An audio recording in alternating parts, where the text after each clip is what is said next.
But friction, friction means क्या होता है? घर्षण। ऐसा समझे? फ्रिक्शन मीन्स क्या है? घर्षण। सपोज करिए जैसे कि मान लिया हमने किसी भी चीज को,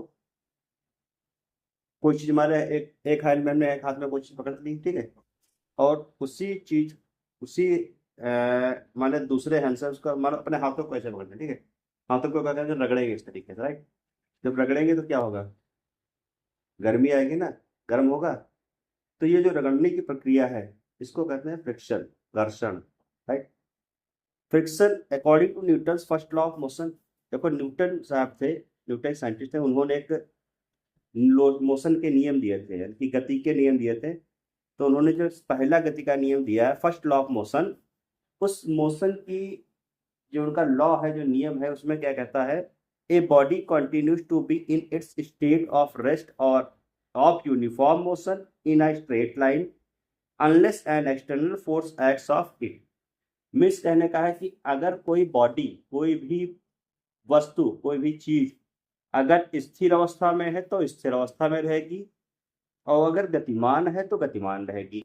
यानी कि अगर आपकी गाड़ी चल रही है तो वो चलती रहेगी, और अगर आपकी बॉल यहाँ पर रखी है तो वो रखी रहेगी। Everything which is in motion remains, and which is in stop है तो वो स्टॉप रहेगी। कहने का मतलब जब तक कि उस पर कोई बाह्य बल ना लगाया जाए, बाहरी बल ना लगाया जाए। अगर आपकी बॉल रखी है यहाँ पे, अगर अपने बॉल पे उंगली लगाई या हाथ से ऐसे मार दिया, तब तो चलने लगेगी, ठीक। और गाड़ी खड़ी है तो जो गाड़ी में हम चाबी लगाएंगे, गियर लगाएंगे, तभी गाड़ी हमारी आगे जाएगी, नहीं तो खड़ी थी, खड़ी रहेगी। या एकदम से बॉल आ रही है तो हमने उसको कैच कर लिया, पकड़ लिया, गई तो ये फर्स्ट लॉ ऑफ मोशन है न्यूटन का। आया समझ? फर्स्ट लॉ ऑफ मोशन क्या है? कि किसी भी चीज को अगर हमको चलाना है या रोकना है तो उसके लिए हमको क्या लगाना पड़ेगा? बल लगाना पड़ेगा, फोर्स लगाना पड़ेगा, ठीक। दिस मीन्स, ये तो हमने बता ही दिया एग्जांपल इसका। Our common experience is that a ball rolling on the ground gradually slows down and finally stops even when no external force applied. But यहाँ पे एक शर्त और है। हमने प्रायः देखा होगा जब मैच होता है, क्रिकेट होता है, तो क्रिकेट में क्या होता है? जब बैट्समैन पुल करता है, बॉल को फेंकता है, मतलब क्या कहना उसका, जब मारता है, तो क्या होता है? बॉल चलती है और जाते जाते एकदम से अपने आप स्टॉप हो जाती है, रुक जाती है। देखा नहीं देखा है? या हम किसी भी चीज को, अगर कोई भी चीज पानी मान लो में डाल दिया, तो पानी पहले तो फिसलता हो जाएगा, फिर एक समय ऐसा आएगा जब वो ऑटोमेटिक स्टॉप हो जाएगा। तब यहाँ पे क्या सोचोगे अपने में कि सबने तो बताया था कि मोशन में कोई भी चीज चलती है तो चलती ही रहेगी, और रुकी हुई है तो रुकी ही रहेगी, तो ये कैसे हो गया? This is car friction. Stops when even through the certain distance. The rolling ball stops after covering a certain distance due to the force of friction.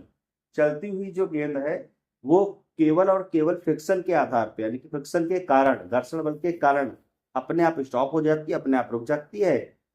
और ये फ्रिक्शन क्या होता है? बॉल और ग्राउंड, जमीन और हमारी गेंद के बीच का जो फोर्स है उसको कहा जाता है फ्रिक्शन, राइट?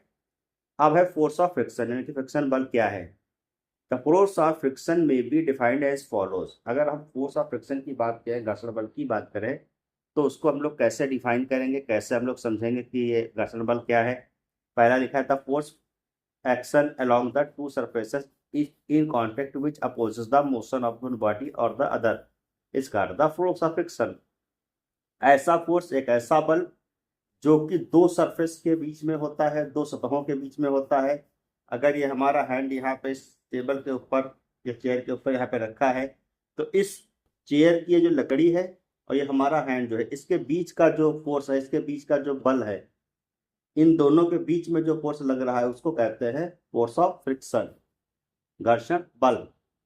तो acting along on the two surfaces in contact, जो कॉन्टेक्ट में है, जो दो सर्फेसेस, दो सतह आपस में कॉन्टेक्ट में है, एक दूसरे के संपर्क में है, उस पर जो बल कार्य कर रहा है उसको कहते हैं force of friction, and which opposes the motion of one body over the other. और दूसरी बात क्या है, देखो इसमें एक और क्वालिटी है। फोर्स ऑफ फ्रिक्शन में हम लोग क्या कहते हैं कि बाकी के जो फोर्स है वो तो ठीक है, लेकिन फोर्स ऑफ फ्रिक्शन का एक काम है किसी भी चीज को आगे बढ़ने से रोकना, किसी भी चीज को चलने से रोकना। फ्रिक्शन का यही काम है। एक एग्जांपल बता रहे हैं, जैसे हम लोग कैरम खेला होगा, कभी देखा होगा कैरम खेलते हुए। जब कैरम खेलते हैं तो क्या होता है, उसमें जब हम लोग इस तरीके से उस पर जब स्ट्राइक करते हैं तो जो हमारी क्या कहते हैं उसको, जो फेंकते हैं स्ट्राइकर, स्ट्राइकर क्या होता है, ऑटोमेटिक धीमे धीमे स्लो हो जाता है, उसकी स्पीड कम हो जाती है। नहीं, क्यों स्पीड कम हो जाती है? क्योंकि उसमें जो फ्रिक्शन का फोर्स है वो बढ़ने लगता है। जब फ्रिक्शन बढ़ने लगता है तो उसकी स्पीड ऑटोमेटिक कम हो जाती है। स्पीड को रोकने में जो है फ्रिक्शन मतलब फोर्स कार्य करता है। Any problem? कोई क्वेश्चन है? नहीं ना? ठीक। जैसे हम लोग यहाँ पे मान लो खड़े हैं, अभी हम फर्श पे खड़े हो गए, ठीक है। तो अगर हम फर्श पे खड़े हैं तो ये भी फ्रिक्शनल फोर्स का ही कमाल है। ये फ्रिक्शन ही है जो हमको फर्श पे खड़े कर रहा है, नहीं तो हम गिर जाते। ये जो मेज रखी है ये फ्रिक्शन ही है जो इसको रोके हुए है।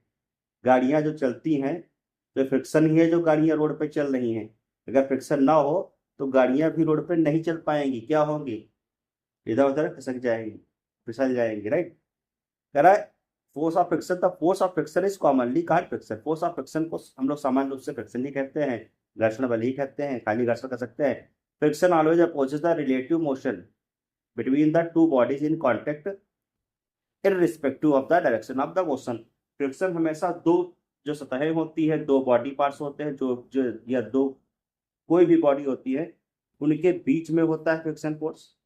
और साथ साथ में जो रिलेटिवली जो ये इनकी क्या नाम उसका गति होती है, कह सकते हैं, उसका अपोज करता है, इररेस्पेक्टिव होता है, उसके अनुपात में नहीं होता है, राइट। अगर हमारी ट्रेन जा रही है तो फ्रिक्शनल फोर्स क्या करेगा, ट्रेन को रोकने का काम करेगा, ट्रेन को आगे बढ़ाएगा नहीं, ट्रेन को रोकने की कोशिश करेगा, ठीक है। लिखा है friction always opposes the relative motion. जो मोशन हो रहा है, जो गति हो रही है, मान लिया हम मशीन चला रहे हैं कपड़े सिलने वाली, जो कपड़े सिल रहे हैं तो मशीन का जो चक्का घूम रहा है, तो धीमे धीमे क्या होता है, मोशन, उसके चक्के की स्पीड कम हो जाती है उसका जो पहिया चला रहा है। तो हम लोग क्या करते हैं, उसमें तेल डालते हैं मशीन का तेल डालते हैं। तो मशीन का तेल इसीलिए डालते हैं कि उसका जो फ्रिक्शनल फोर्स है वो कम हो जाए। साइकिल जब चलाते हैं या गाड़ी चलाते हो तो उसमें भी मोबिल और ग्रीस ऑयल वगैरह सब कुछ डाला जाता है, इसीलिए डाला जाता है कि उसमें फ्रिक्शनल जो फोर्स लग रहा है वो कम हो जाए, स्पीड उसकी बढ़ जाए। एग्जाम्पल के लिए when a block is pulled bye a force, ये तो एग्जाम्पल है, इसमें कर लोगे। क्वेश्चन नेक्स्ट क्वेश्चन क्या है इसमें, कॉजेस ऑफ फ्रिक्शन। फ्रिक्शन के कॉज क्या है, फ्रिक्शन के कारण क्या है, फ्रिक्शन किस लिए होता है, नहीं क्या कारण है, क्यों होता है।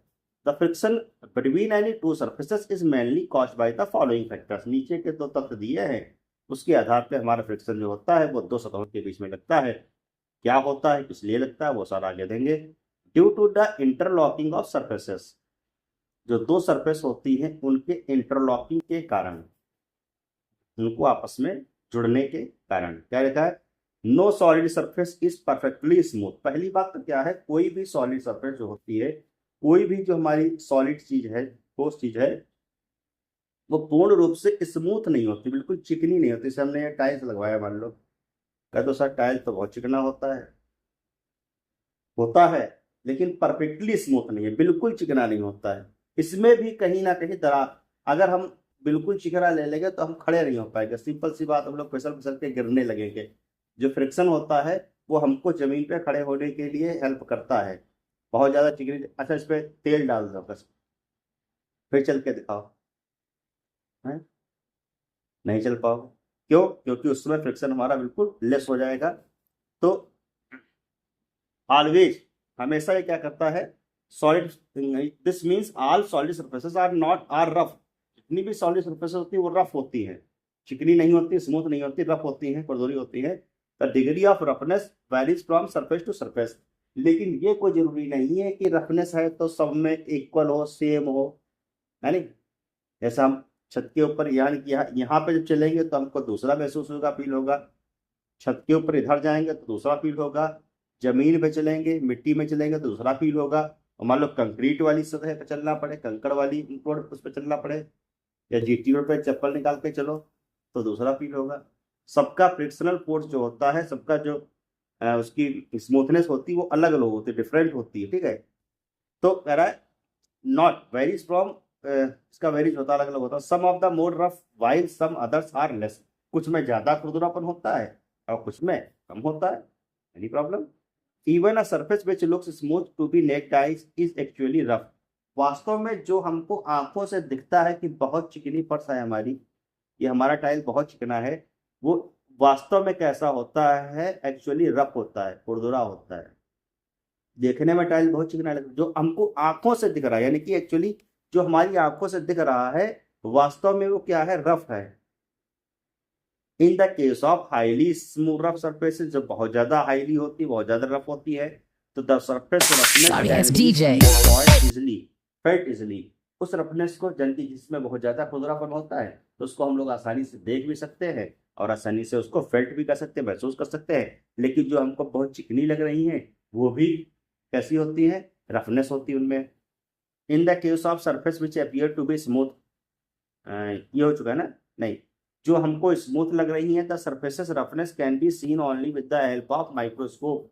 उसको हम केवल और केवल माइक्रोस्कोप की हेल्प से, माइक्रोस्कोप की सहायता से देख सकते हैं।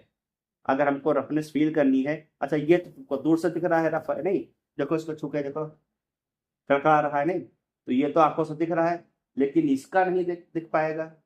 इसके लिए तुमको क्या लेना पड़ेगा? माइक्रोस्कोप लेना पड़ेगा कि यहाँ पे कहाँ पे पोर्स है, कहाँ पे क्या है। ठीक है, can be seen with the help of a microscope only, इसको हम लोग माइक्रोस्कोप की हेल्प से देख सकते हैं।